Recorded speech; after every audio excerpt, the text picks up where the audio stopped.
जय श्री राम, जय श्री महाकाल। वेदांता का शेयर 800 से 250 तरफ आने को आ गया है। अब तो डर लग रहा होगा। कोई डरने की बात नहीं है।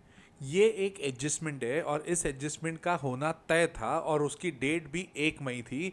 ये पूरी चीज़ें मैं आपको एक्सप्लेन करता हूँ बहुत ही आसान भाषा में, ताकि आपको क्लैरिटी आए कि एग्जैक्टली चल क्या रहा है। बट ये ध्यान रखिएगा, एक बाइंग सेलिंग रिकमेंडेशन नहीं है। इसको बाइंग सेलिंग रिकमेंडेशन के हिसाब से मत देखिएगा, इसको प्योरली एजुकेशन हिसाब से, एजुकेशन पर्पज़ के हिसाब से दिखेगा और समझिएगा कि इस कंपनी को किस तरह से हमें देखना चाहिए। हुआ क्या है, 800 रुपये का शेयर 270 रुपये पे आ गया एकदम से, एक ही दिन में। लोगों के बहुत सारे क्वेश्चंस भी थे, बट ये हुआ क्या, डीमर्ज हुआ है। अब आपके पास में एक कंपनी वेदांता का शेयर नहीं होगा, आपके पास होंगे टोटल मिला के 5 कंपनीज के शेयर, जिसमें पहला जो आपकी मेन कंपनी है वेदांता, वो तो रहेगी रहेगी। वेदांता के अलावा वेदांता एल्यूमिनियम, ये एक अलग कंपनी रहेगी। वेदांता ऑयल एंड गैस, ये अलग कंपनी रहेगी। वेदांता पावर और वेदांता आयरन स्टील, टोटल मिला के आपके पास कितनी कंपनीज होंगी, 5 कंपनीज। बट सर, इसका वैल्यूएशन कैसे देखा जाएगा, क्या भाव पे लिस्ट होगा, हमारे पास एक शेयर के बदले कितने शेयर होंगे? तो इसको पहले समझते हैं कि एक शेयर के बदले कितने शेयर होंगे। आपके पास एक शेयर था वेदांता का, अब आपके पास में टोटल मिला के होंगे 5 कंपनीज के shares. Vedanta, Vedanta aluminium, Vedanta power, Vedanta oil and gas and Vedanta iron and steel. ठीक है, तो आपके पास 5 होंगे। इसके सर रेट्स क्या क्या डिसाइड होंगे? वो रेट्स डिसाइड होंगे मिड जून से लेके अगस्त के बीच में। अभी के टाइम पर आप इसका कुछ नहीं कर पाओगे।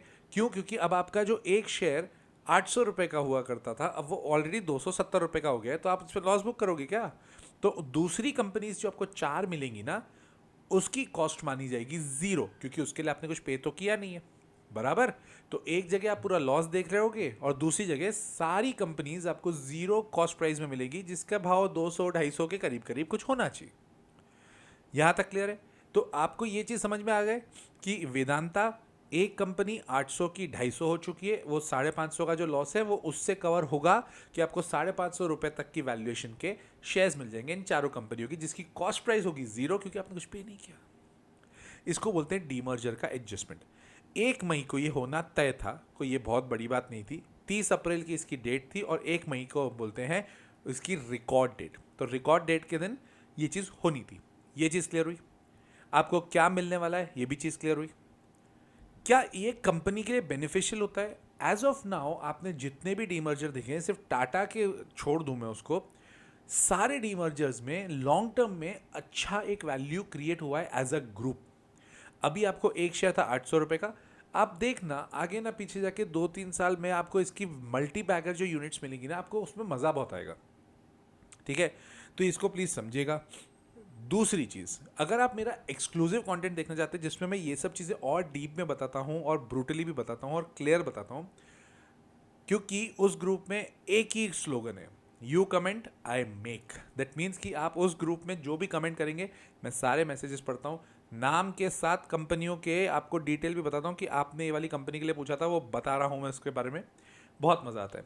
तो इस वीडियो के नीचे ज्वाइन का बटन है, उसको ज्वाइन कर लीजिए। एक्सक्लूसिव मेंबर का ग्रुप है, मज़ा भी आएगा। अब आ जाते हैं एग्जैक्टली इस कंपनी में रिजल्ट्स भी आए, क्वार्टरली रिजल्ट्स। तो क्वार्टरली रिजल्ट्स क्या हैं?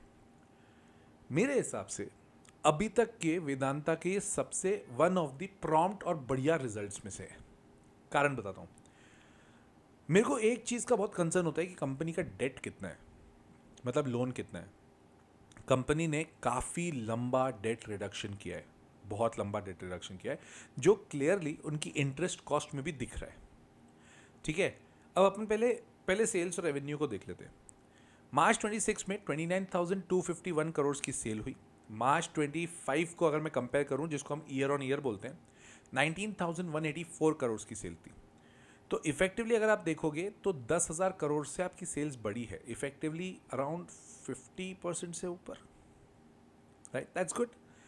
ऑपरेटिंग मार्जिन की बात करें, पहले 30% था, मतलब 100 रुपये पर ये लोग 30 रुपये घर ले जा रहे थे, अब ये 100 रुपये पर 28 रुपये ले जा रहे हैं। यहाँ पर थोड़ा सा गड़बड़ है, बट बहुत ज़्यादा गड़बड़ नहीं है, तो इसको स्ट्रेस लेके नहीं कर सकते। इंटरेस्ट, पिछले साल इसी क्वार्टर में 1071 करोड़ का इन्होंने इंटरेस्ट का पे किया था और अब पे किया है 737। मतलब अगर 30% से आप इंटरेस्ट कॉस्ट कम कर रहे हो, मतलब आपने डेट रिडक्शन किया होगा तो ही हुआ ना ये।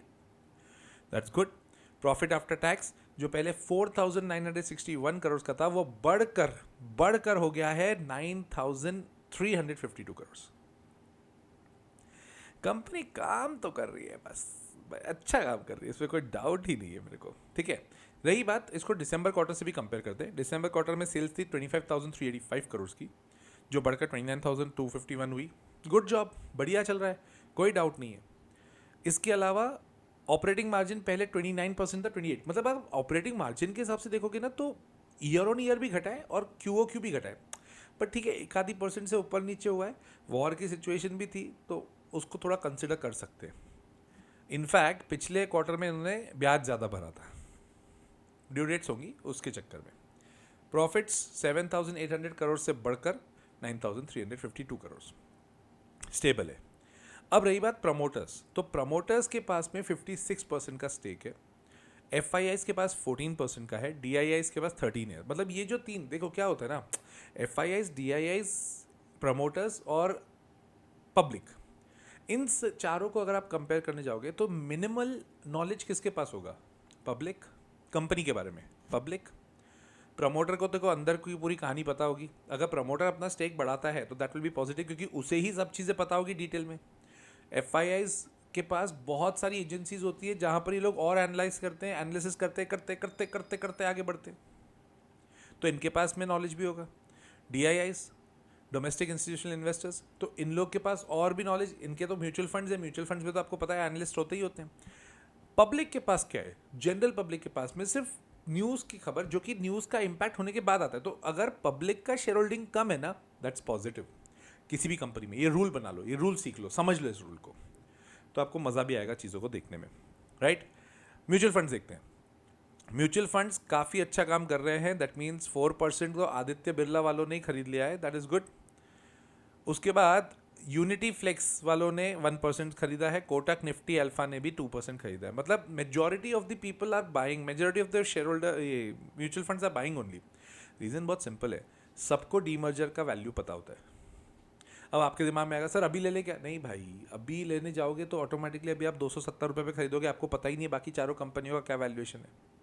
आने दो, जब आएगा। जब क्या होता है, हर बार जो आपकी गाड़ी में सुई है ना, ज़रूरी नहीं है हर गाड़ी को आपको पकड़ना सही था। ये शेयर मार्केट है। शेयर मार्केट में सबसे कॉमन फीलिंग होती है, उसको बोलते हैं हम FOMO, fear of missing out.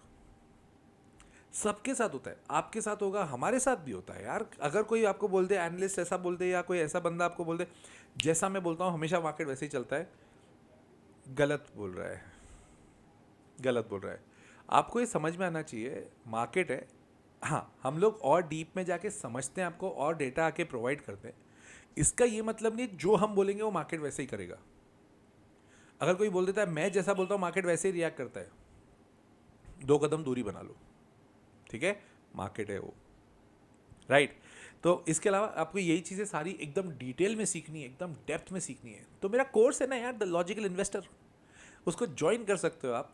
और वो कोर्स के लिए 15 मई से नई बैच चालू हो रही है, और ये बैच में अगेन लाइव क्लासेस होती हैं, सैटरडे संडेज की क्लासेस होती हैं। इनफैक्ट कई बार मेरी ट्रैवलिंग बहुत ज़्यादा होती है, तो मैं अगर मिस कर देता हूँ ना, तो वीक में उसको कंपनसेट हम लोग ज़रूर करते हैं। और उसमें हम फंडामेंटल भी पढ़ते हैं, टेक्निकल एनालिसिस भी सीखते हैं, time to enter, time to exit. But थोड़ा ध्यान रखना, इंट्राडे ट्रेडिंग नहीं है वो, इंट्राडे ट्रेडिंग नहीं सिखा रहा हूँ मैं, लॉन्ग टर्म इन्वेस्टिंग है।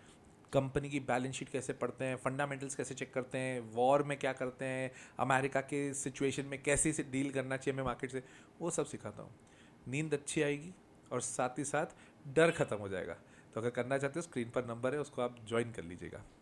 टेक्निकल्स, इस वाली वीडियो में टेक्निकल्स बताने का कोई मतलब नहीं, अभी टेक्निकल्स कुछ काम भी नहीं करेंगे आपको। इसको अगर आप ऑलरेडी होल्ड करके छोड़ रहे हो तो छोड़ दो, अभी 2-3 महीना उसको कुछ भी नहीं देखना है।